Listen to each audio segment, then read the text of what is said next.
இது பார், உன் புருஷனோட குரல்ல ரசி, மத்தவன் குரல்ல ரசிச்சிட்டு இருக்காத. தள்ளு. பின்ன ரகு வீட்டுக்கு போய் நீங்க அப்படி பேசிருக்க கூடாதுங்க.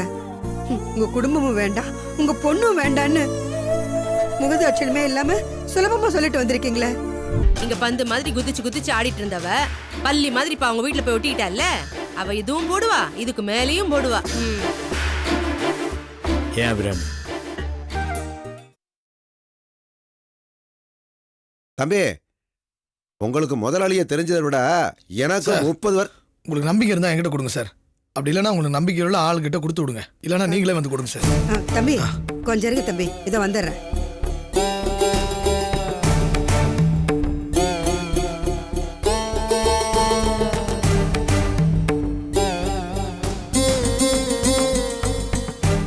என்னங்க இத கொடு கொடு. இந்தாங்க தம்பி, இதை கொண்டு போய் உங்க முதலாளி கிட்ட கொடுத்துருங்க. இவர் எப்பவுமே இப்படித்தான் தம்பி, சமயம் தெரியாம ஏதாவது பேசிடுவாரு. நீங்க எதுவும் மனசுல வச்சுக்காதீங்க. ஐயோ பரவாயில்லம்மா, பிசினஸ்ல இந்த மாதிரி கராரா இருக்கிறது கரெக்ட் தான், ஒன்றும் பிரச்சனை இல்லைம்மா. வியாபாரத்துல இதெல்லாம் சகஜமா இருக்கலாம் தம்பி. ஆனா உங்க வீட்டுக்கு இவர் வந்தப்போ ஏதாவது தப்பா பேசியிருந்தாருன்னா இவர் சார்பில் நான் உங்ககிட்ட மன்னிப்பு கேட்டுக்கிறேன் தம்பி. என்னங்க நீங்க, நான் சின்ன பையன், என்கிட்ட போய் மன்னிப்பெல்லாம் பத்தி பேசிட்டு இருக்கீங்க. இல்ல தம்பி, அதுக்காக பேசிட்டு வந்த சம்பந்தத்தை சுமூகமா முடிப்பாருன்னு தான் இவர் உங்க வீட்டுக்கு அனுப்பி வச்சேன். ஆனா இவரு கமலாவை பிடிக்கல, கதிருக்கு உங்க சம்பந்தமே பிடிக்கலன்னு ரொம்ப ஈஸியா சொல்லிட்டு வந்துட்டாரு. அதனால நீங்களும் உங்க அம்மாவும் எவ்வளவு மனசு வருத்தப்பட்டிருப்பீங்கன்னு எனக்கு தெரியும் தம்பி. இதுவரைக்கும் யாரையுமே எடுத்தெறிஞ்சு பேசாத மனுஷன். அப்படிப்பட்டவரு உங்க தங்கச்சியை பார்த்தது பிடிவாதமா வேண்டான்னு சொல்லிட்டு வந்திருக்காரு. அதான் எனக்கு ஒன்றும் புரியல. நம்ம தானே வேண்டாம்னு சொன்னோம், இவரே மாத்தி சொல்றாரு. புரியலையே.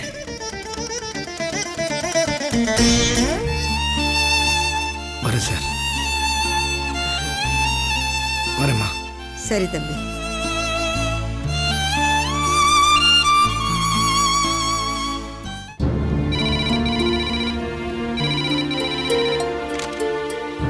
ஹலோ. வணக்கம். வணக்கங்க. மிஸ் ஷியாமலா இருக்காங்களா? அவங்க மொபைலுக்கு நீங்க பேசலாமே. நான் மொபைலுக்கு ட்ரை பண்ணேன், சுவிட்ச் ஆஃப் பண்ணியிருக்காங்க. நீங்க? நான் யாருன்னு உங்களுக்கு கேட்டேன், இப்போ நீங்க யாருன்னு என்னையே கேட்குறீங்க. நானே சொல்றேன், நான் ஷியாமலோட அம்மா பேசுறேன். கொஞ்ச நாளைக்கு முன்னே ஷியாமலா என் பெங்களூர் கம்பெனிக்கு வந்திருந்தாங்க. என் கம்பெனி விஷயமா நான் அவங்க கிட்ட பேசணும். ஓ, மகாலட்சுமி ஃபேக்டரியோட ஓனரா நீங்க? Yes madam. ஏன் சார், இது உங்களுக்கே நல்லா இருக்கா? ஏதோ என் பொண்ணு சின்னவ, ஆர்வத்துல அங்க வந்துட்டா, நீங்க விளம்பரம் கொடுத்தீங்க, அதுக்கு என் பொண்ணு தான் கிடைச்சாலா? நீங்க பாட்டுக்கு ஃபாரின்ல போய் உட்காந்துக்குவீங்க. உங்க ஃபேக்டரியில என்னென்ன ப்ராப்ளமோ அது எல்லாத்தையும் என் பொண்ணு தான் ஃபேஸ் பண்ணணுமா? ஹலோ மேடம், நானா உங்க வீட்டுக்கு வந்து என் ஃபேக்டரி ஏத்துக்குங்கன்னு நான் சொல்லல. பத்திரிக்கையில விளம்பரம் கொடுத்தேன், உங்க பொண்ணு வந்தாங்க. That's all. வேணான்னா உங்க பொண்ணு அனுப்புங்க, இப்பயே அக்ரிமெண்ட்டை கேன்சல் பண்ணிடுறேன். இத்தனைக்கும் உங்க பொண்ணு கிட்ட இருந்து ஒரு பைசா கூட வாங்கல. இன்னுமா பேசுறீங்க? நான் என்ன பேசிட்டேன் நீங்க இந்த அளவுக்கு பேசுறீங்க? இத பாருங்க சார், உங்களுக்கு எவ்வளவு செல்வாக்கு இருக்கோ அதை விட பல மடங்கு செல்வாக்கு எங்களுக்கு இருக்கு. நீங்க கொஞ்சம் பொறுமையா பேசுங்க. பார்வதிமா, யார் போன்ல? அதாண்டி அந்த பெங்களூர் ஓனர். ஏங்க, உங்க ஃபேக்டரி வாங்குறதுக்கு எங்க ஷாம்ல தான் கிடைச்சால, வேற யாரும் கிடைக்கல. நல்லா வாங்குன்னு வாங்கிட்டேன். என்ன கொஞ்சம் கூட மரியாதை இல்லாம பேசுறது இருந்தாலே? ஐயோ கூட. ஹலோ சார், சாரி சார், எங்க அம்மா தான் உங்ககிட்ட பேசினாங்க. அவங்களுக்காக நான் உங்ககிட்ட மன்னிப்பு கேட்டுக்கிறேன் சார். அப்புறம் சார், நீங்க எங்க இருந்து பேசுறீங்க? நான் இப்ப சென்னையில இருந்து தாமா பேசுறேன். ஓஹோ, சென்னைக்கு வந்தவங்க எங்க வீட்டுக்கு வரலாமே சார்? நோ நோ, நம்ம எல்லாம் பிசினஸ் பீப்புள். மிஸ் ஷியாமலா வீட்டுக்கெல்லாம் வரக்கூடாதுமா, எனக்கு பிடிக்கவும் பிடிக்காது அதெல்லாம். ஏன் சார், நீங்க ஒரு விருந்தாளியா எங்க வீட்டுக்கு வரலாம்ல? சரிங்க சார், உங்களுக்கு பிடிக்கலனா வேண்டாம் சார். நம்ம எப்ப மீட் பண்ணலாம்? இன்னொரு 1 ஹவர்ல வந்துருமா? Okay sir, thank you very much. நான் வச்சிடுறேன். ஏண்டி, உனக்கு என்ன பைத்தியமா பிடிச்சு போயிருக்கு? நான் என்ன தப்பு பண்ணிட்டேன்னு அந்த ஆள் கிட்ட மன்னிப்பு கேக்குறேன்? அந்த ஆள் என்ன மாமனா மச்சானா வீட்டுக்கு விருந்து கூப்பிடுற? இத பார், கண்டவள வீட்டுக்கு கூப்பிடுறதுக்கு இந்த வீடு ஒன்னும் சத்திரம் இல்ல, புரிஞ்சுதா?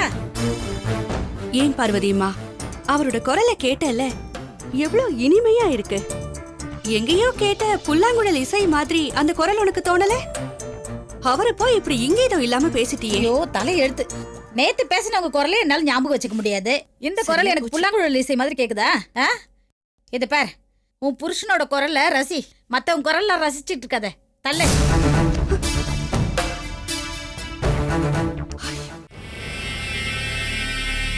ஏய் நில்லு. ம் மத்தியானமே மாமா வீட்ல இருந்து கிளம்புனேன். இப்பதான் வீட்டுக்குள்ளேயே நுழையுற. இது வரைக்கும் எங்க சுத்திட்டு இருந்த? இப்போ அதான் ரொம்ப முக்கியம். அதை விட முக்கியமான விஷயம் சொல்றேன் கேளு. நம்ம உமா பொண்ணு பார்த்துட்டு போனால அந்த டாக்டர் மாப்பிள்ள அதாம்மா சங்கர். அவன் உமா கிட்ட ஃபோன் பண்ணி பேசுறான். இந்த உமா பொண்ணு அவன்கிட்ட பேசுறாமா, நான் பார்த்தேன். அது சரி, உமா டாக்டர்கிட்ட பேசினா இன்ஜினியர்கிட்ட பேசுறான்னு வருத்தப்படுறிய? உன்ன மாதிரி வெத்து வெட்டுக்கிட்ட பேசல. அப்பா இப்பெல்லாம் அவ என்கிட்டயே சரியா பேச மாட்டாமா. அப்படி இருக்கிறப்போ அவ வேற எவன்கிட்டயோ பேச நான் பார்த்துட்டு சும்மா இருக்க முடியுமா? அதான் என் பங்குக்கு நல்லா 4 வார்த்தை கேட்டுட்டு வந்தேன். அதுக்கு உமா என்ன சொன்னா? அதுக்கு அவ சொல்றா, நான் யாருக்கிட்ட வேணாலும் பேசுவேன், அதை கேட்க நீ யாரு? உனக்கும் உங்க அம்மாவுக்கும் குட்டையை குழப்பறதே வேலையா போச்சு. இது மட்டும் நீடிச்சதுன்னா அப்பா கிட்ட சொல்லி உன்னை வேலை இருந்து தூக்கிட்டு பயமுறுத்துறாமா என்ன?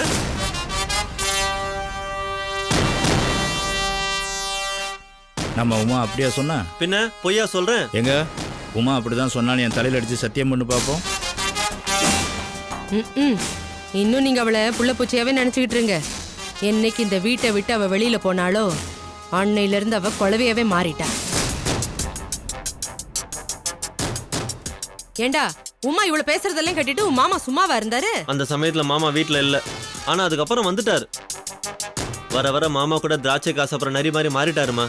உமா மாமா கிட்ட டாக்டர் சங்கர் ஃபோன் பண்ணாருன்னு சொன்னதுதான்மா தாமதம். உடனே மாமா கேட்கிறாரு, என்ன சொன்னாரு டாக்டர், என்ன சொன்னாரு டாக்டர் நச்சரிக்கிறாரு. நம்ம மாமாவுக்கும் அந்த டாக்டர் மாப்பிள்ள மேல ஒரு கண்ணு இருக்குமா? ஏண்டா அவருக்கு பிடிச்சவங்கள பத்தி அவங்க பேசிட்டு போறாங்க, இதுல உனக்கு என்னடா போச்சு?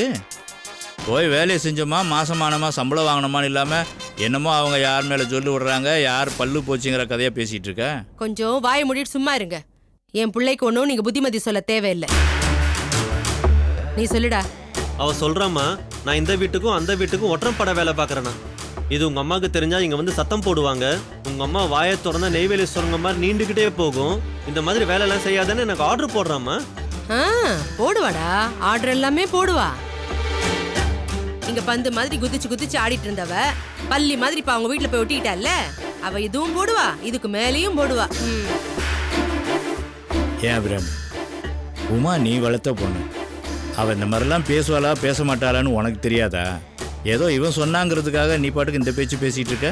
நீங்க இன்னும் நினைச்சுக்கிட்டே இருங்க, பால் மனம் மாறாத பச்சை குழந்தைன்னு.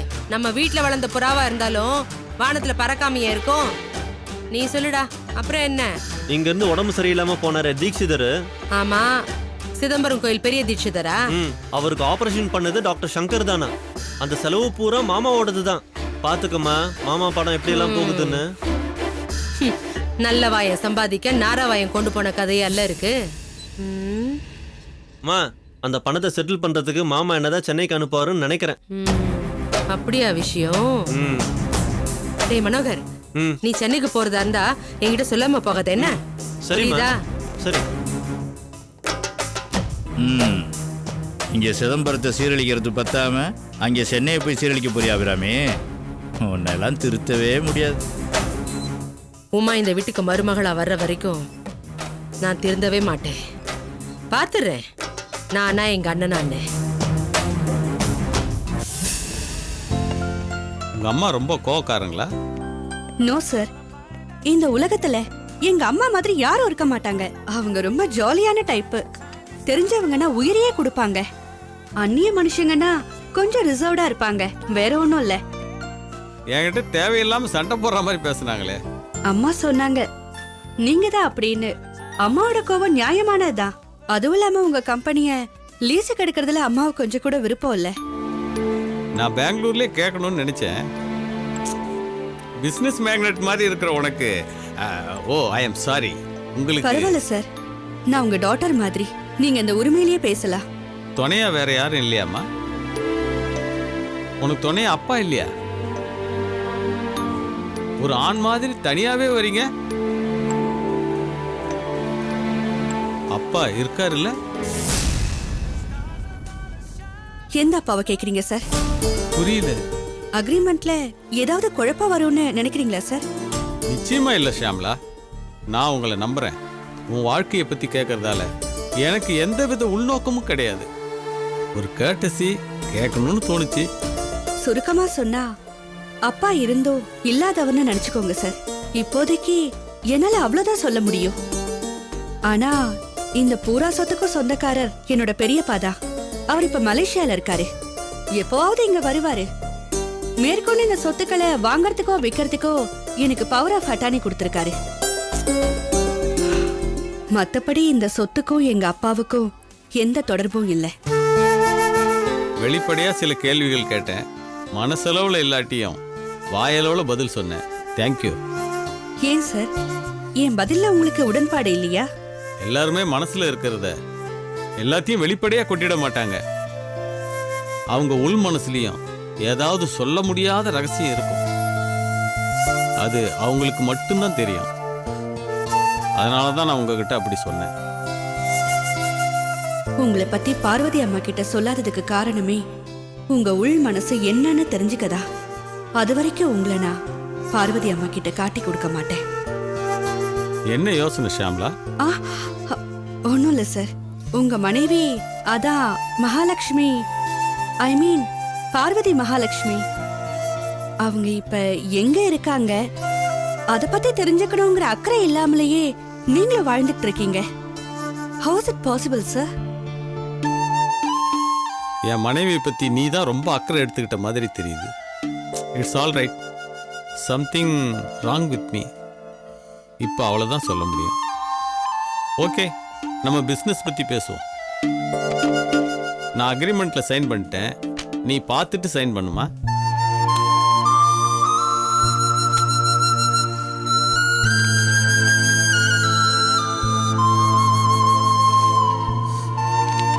நல்லா படிச்சுட்டு போடுமா? பரவாயில்ல சார், நான் உங்களை நம்புறேன்.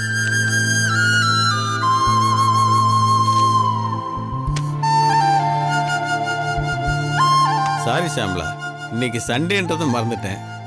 இல்லைன்னா உங்க ஆபீஸ்க்கே வந்து இந்த அக்ரிமெண்ட்ல சைன் பண்ணிருக்கலாம். பரவாயில்ல சார், அங்க வந்தாலும் நான் இதே சைனை தானே போட போறேன். இதை பார் ஷியாம்லா, இனிமே யாரா இருந்தாலும் படிச்சுட்டு தான் சைன் பண்ணணும். ஓகே?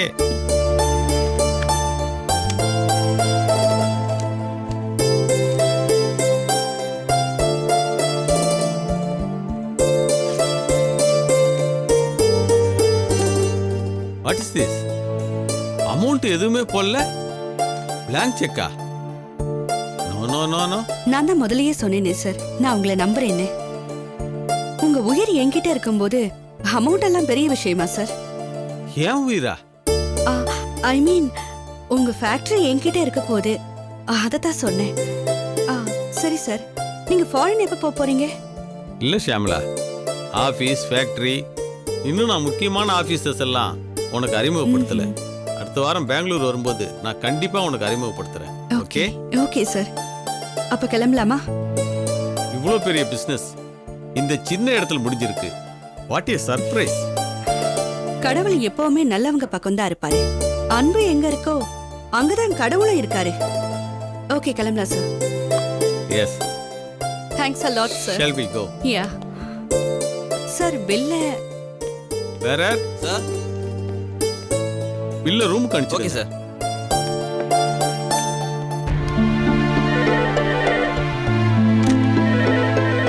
Hello, Shankar here. வணக்கம் டாக்டர் தம்பி. சொல்லுங்க மிஸ்டர் உலகநாதன். சாரி, உங்களை பேர் சொல்லி கூப்பிட்டதுனால என்ன தப்பா எடுத்துக்காதீங்க. ஐயோ, அப்படிலாம் ஒன்றும் இல்லைங்க. முன்ன பின்ன தெரியாதவங்க பேர் சொல்லி கூப்பிடுறது தப்பு தான். ஆனா உங்களை எனக்கு நல்லா தெரியும், என்னையும் உங்களுக்கு நல்லா தெரியும். அதுவும் இல்லாம நீங்க பெரிய டாக்டர். நீங்க என்ன பேர் சொல்லி கூப்பிடுறதால எனக்கு சந்தோஷம் தான். உங்களை வேற மாதிரி கூப்பிடத்தான் நான் உங்க வீட்டுக்கு வந்தேன். அது எனக்கும் கொடுத்து வைக்கல, உங்களுக்கும் கொடுத்து வைக்கல. பரவாயில்ல. பை தி வை, உங்க மக கிட்ட நான் தீட்சிதர் விஷயமா பேசினேன். அவரு தீட்சிதர் இப்போ நல்லா இருக்காரு. உமா எல்லாத்தையும் விவரமா சொன்னா. நீங்க செஞ்ச உதவிக்கு ரொம்ப நன்றி. உங்களை நான் காலம் பூரா மறக்க மாட்டேன். நீங்க மறக்க மாட்டீங்க, உங்க மக. உமா உங்களை மறக்க மாட்டா. ஏன்னா தீட்சிதர் கொண்டு வந்து சேர்த்ததே அவ தானே. சொன்னாங்க சொன்னாங்க. என்னமா மாதிரி ஒரு டாக்டரே இல்லைன்னு புகழ்ந்தாங்க. ஆனா ஒண்ணு மட்டும் சொல்ல மறந்துட்டாங்க. என்ன? என்ன மாதிரி ஒரு கணவன் கிடைக்கணும்னு சொல்லவே இல்லையே. விடுங்க தம்பி, அவ கிடக்குறான். ஒரு பக்திமான் வருவான், அவனை நம்பி கழுத்தை நீட்டுவா. அதுக்கப்புறம் அவன் வேஷம் கலைஞ்ச பிறகு உங்களுடைய அருமை அவளுக்கு புரியும். நீங்க படிச்ச படிப்புக்கும் உங்க புகழுக்கும் ஒரு நல்ல மகராசியா வந்து வாய்ப்பா. கவலையே படாதீங்க தம்பி. நான் அப்போ போன் வச்சுட்டுங்களா? ஓகே. ஆ.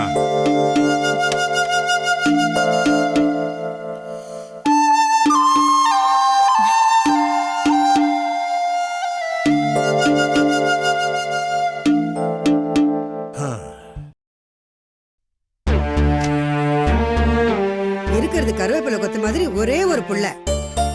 அவன் மனச கோணாம வச்சுக்க வேண்டியது பெத்தவங்க நம்மளோட கடமை இல்லையா? அந்த அக்கறை எனக்கு இருக்கு, உங்களுக்கு இருக்கா?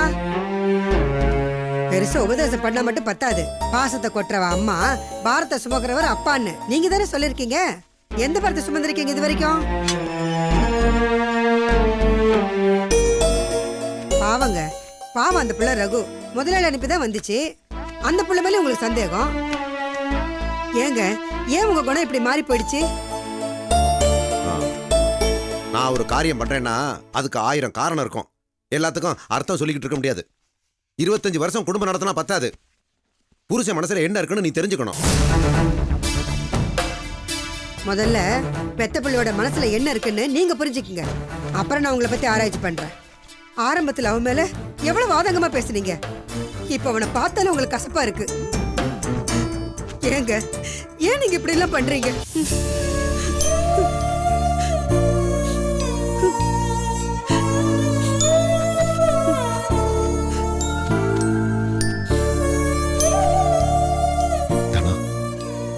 எனக்கு ஏதாவது ஒரு பிரச்சனைனா நீ தானே தைரியம் சொல்லுவ.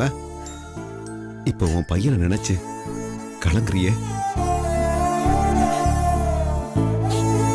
சரி, எங்க பையன்? அவன் காலேஜுக்கு போயிருக்கான். ஆமா, நீ ஏன் பதற? பின்ன ரகு வீட்டுக்கு போய் நீங்க அப்படி பேசிருக்க கூடாதுங்க. உங்க குடும்பமும் வேண்டாம், உங்க பொண்ணும் வேண்டான்னு முகதாட்சணமே இல்லாம சுலபமா சொல்லிட்டு வந்திருக்கீங்களே. மறுபடியும் எந்த முகத்தை வச்சுக்கிட்டு கதிர் போய் கமலாவை பாப்பா சொல்லுங்க. அத மனச கல்லாக்கிட்டேன்னு என்கிட்ட சொன்னல. இல்லைங்க, அந்த சமயத்துல அவன் நமக்கு சொன்ன ஆறுதல் வார்த்தைங்க அது. நீங்க செஞ்ச காரியத்தால கதிர் கமலாவை பார்க்க சங்கடப்பட்டுக்கிட்டு காலேஜுக்கு போறதுக்கு கூட அச்சப்பட்டுக்கிட்டு இருக்கான். அப்ப இதெல்லாம் கெட்டது என்னானதுன்னு என் மேல பழிய போறியா? பின்ன என்னாலங்கிறீங்களா? தானா, என் மேல எந்த தப்பும் இல்ல. நான் ரகு வீட்டுக்கு போனது உண்மை. ஆனா இங்க நடந்தது வேற. அத கேள்விப்பட்டா நீயே இடிஞ்சு போவ. என்னங்க, என்ன சொல்றீங்க நீங்க?